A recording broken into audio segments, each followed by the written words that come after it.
Hello. Okay, so this is day 4 of me. Day 4 of 31 of me making videos. Today's video is going to be structured in a very similar way to how I structured my video yesterday. So I'm gonna start by talking about comments and notes that I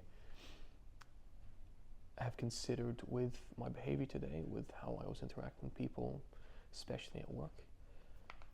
I made actually quite a few jot points on there. I figured it's probably going to be a lot better and a lot easier if I were to actually have notes and then speak from them and actually, in a way, read from them and expand on those notes, as opposed to trying to figure out things on the whim. And then after I talk about today's, at least for me, my own comments on it, I've got a quote that I looked back on, because I've actually, over the last few years, I've actually saved quite a few comments and notes from videos and posts and books that I've read that I don't ever usually look back on. I should. And so I did this morning. I figured if I'm trying to think about what to say in this video today, and I will start doing this for, every day. I've actually got about 7 or 8 basic sort of notes, comments, quotes that I sort of wrote down that I will look at using in later videos, and then hopefully just talk about that in general, how I feel about that, how that either has, is, or will influence my behavior. And yeah, so I'll just start. When I was on my lunch break, sort of towards the end of my shift, I made a few comments about how most of my day went, and about things that I really need to be thinking about and be very conscientious about. Now, one thing that I did realize was that I need to lower my expectations when it comes to how I engage in interactions with people. I need to not just go into interactions needing things to be perfect. The thing is, I do acknowledge this, and I understand that I shouldn't be trying to make it perfect, because I know that it's not going to be perfect. But I haven't seemed to accept that. It's like I go into it and it's like, if I don't start in the right way, if I'm not perfect, then I don't even know what that really means. And actually just thinking about what I would do to shift that behavior, because that was only one of a few comments I made. But if I want to change that, and I reasonably should, because when it comes to this idea, I don't think that any interaction I'll have with anybody is going to be perfect, but I go into it kind of being worried that it won't be at the same time. So what I'm going to do is I'm going to make sure that, for the fun of it, tomorrow I will start every interaction with everybody that I meet, everybody that I talk to, I engage with, or at least for the next few days as well. It's just started raining outside, so hopefully you can still hear me clearly. Tomorrow I will start every interaction with a intentionally terrible line. So I'll just say something that obviously is not inappropriate, something that I say so that it can only get better from there. And yeah, like if I start that way and it's like, well, I acknowledge that it's bad, and the other person acknowledges that it's sort of just bad and it's corny, then like most of the time people are going to be too concerned, especially with the people that I work with or I'm around. They don't care, but for some reason it almost seemed to myself, I almost feel like I need to make sure that I act in a way that's going to be like if they did care. But yeah, again, just caught up in my own head with that. Now, also one thing that I was sort of thinking about was, as I watch myself speak while I've been making these videos and editing them and putting them together and sorting it all out before I exported it into a file and put it onto YouTube, I realized that I'm talking much faster out loud than I really believe I am in my head. So when I'm making these videos, I don't think I'm talking that quickly or that fast. And if I were to slow down what I was saying, just even a little bit more than I previously have, it would actually make what I'm saying sound so much more clear. It actually probably would make my voice that little bit louder as well, which is also kind of necessary considering how heavy the rain is outside. And I'm sort of finding that on top of that, even actually before I move on, I found that, there were times where I'd sort of made some comments, some connections in the video I made yesterday. And when I was actually in person trying to explain that thought, what only took about 2 or 3, 4 seconds felt to me almost like 10. And so I need to understand that I actually have the time to take the breath. I actually have the time to think about my thoughts and it not be a waste of time. Now, a way that I'm going to make sure that I can sort of combat this, a way that I can deal with this issue or, this thing that's sort of happening, is I will make sure to take a deep breath, take at least 3 seconds before I speak, and not to kind of have my mouth open and be like, oh, I don't know what to say, but just.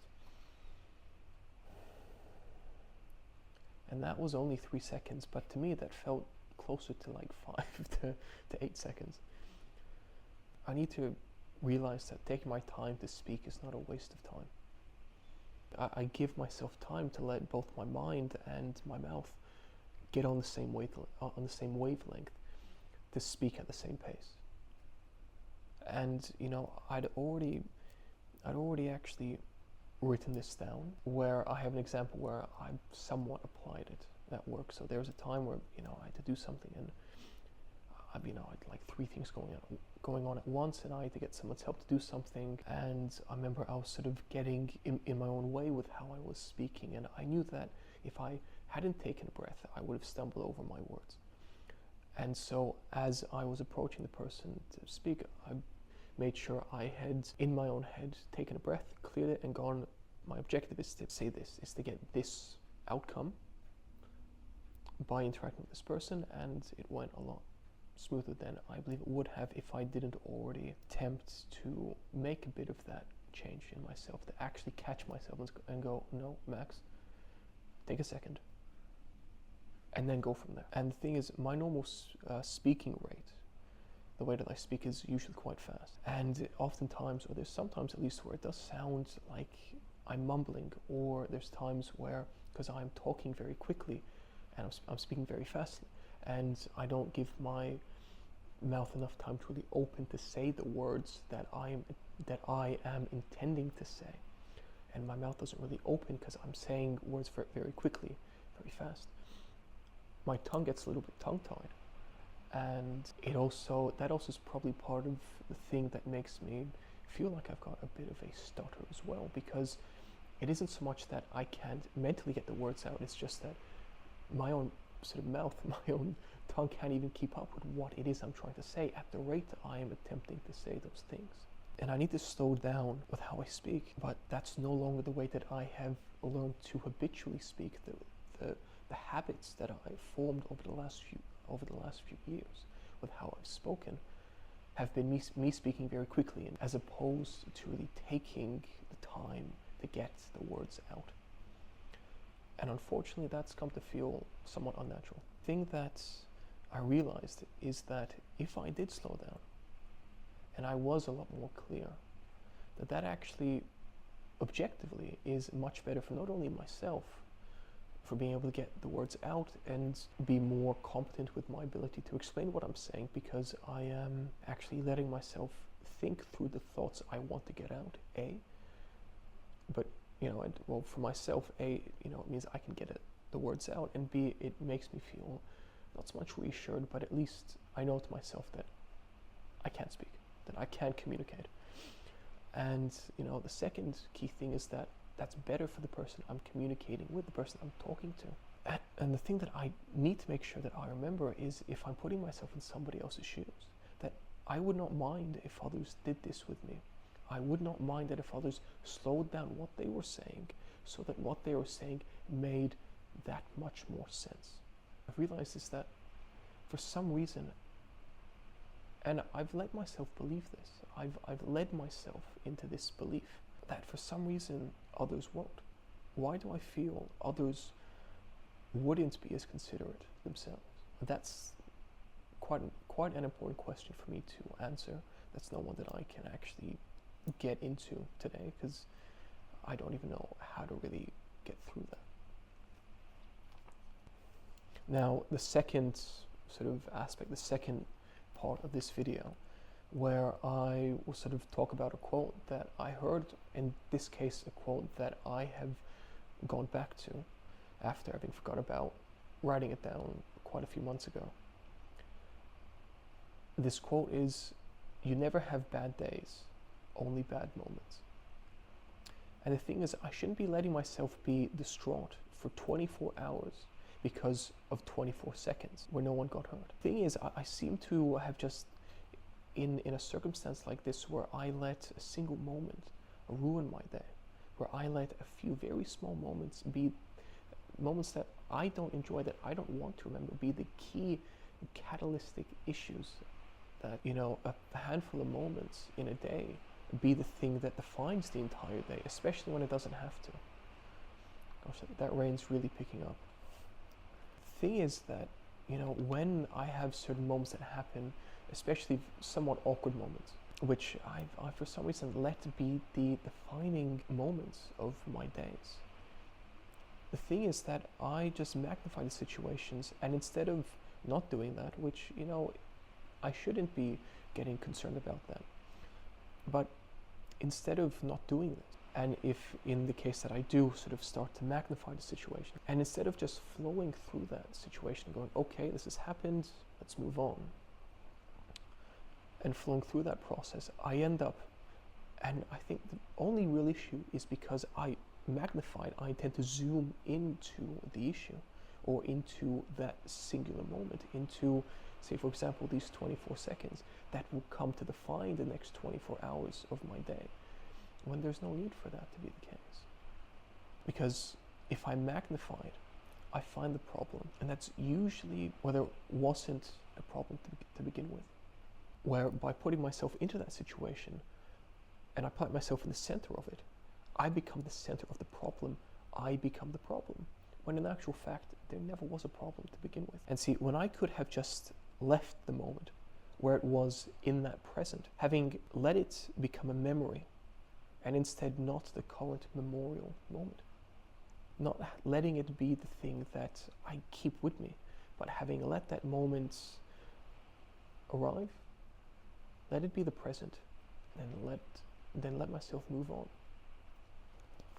Instead, I end up kind of just being stuck in this cycle, and what happens is, instead of letting this sort of flow cycle go, letting things move as a wave, I end up letting things ball up. And now I'll give you an example over how this actually was something that didn't end up being an issue for me today, because I caught myself before I let it become one. So when I saw a colleague, when they had first arrived to work, we had a short chat. They were then pulled away on the spot. There was something that happened. They had to sort of immediately deal with the problem, and it was sort of no fault of their own. There was a bit of a slowdown in our sort of conversation. They were called away. They just moved away, and we just kind of met up and we're gonna walk away. It wasn't like we were sitting down and they just got up and left. It was a very sort of casual chat that we had. But because this was an open area where voices don't really travel well, they didn't actually hear me when I tried to continue the conversation. And because they didn't hear me, instead of keeping the conversation going, or at least acknowledging and saying, look, I've got to deal with this, stay here and then let's talk within a minute after I've dealt with this issue, they walked off. Now, I also know this person to be a very polite, very friendly, very courteous person that would never sort of intend to be rude. And the thing is, I'd actually just read this quote before I had met this person. I went on my break, made a note of this quote, and then I saw them, had a bit of a chat, and I sort of had a mental map of how I want to talk about this in this video tonight. And if I hadn't actually reread this quote sort of beforehand, before this situation occurred, before I was in that moment, I would have made myself the problem when there never was one to begin with. I would have made something of something that was never there, and I did walk away being, feeling a little bit awkward, because there were a few people that did see that they just completely ignored me. But again, reasonably, it wasn't like they were trying to just be rude. It was because, by the time they moved their head, they didn't actually hear what I was saying. And anybody else that would have seen that would have gone, look, fair enough. And in the past, I would have felt quite a bit of anxiety about that, worrying about the next time that would happen again, and I shouldn't, because there was nothing there for me to really worry about. If I were to look at it from their perspective, well, they weren't trying to be rude, they were just doing their job. There's really nothing more to it. I think I'll leave this video here for today. And well, until tomorrow, take care.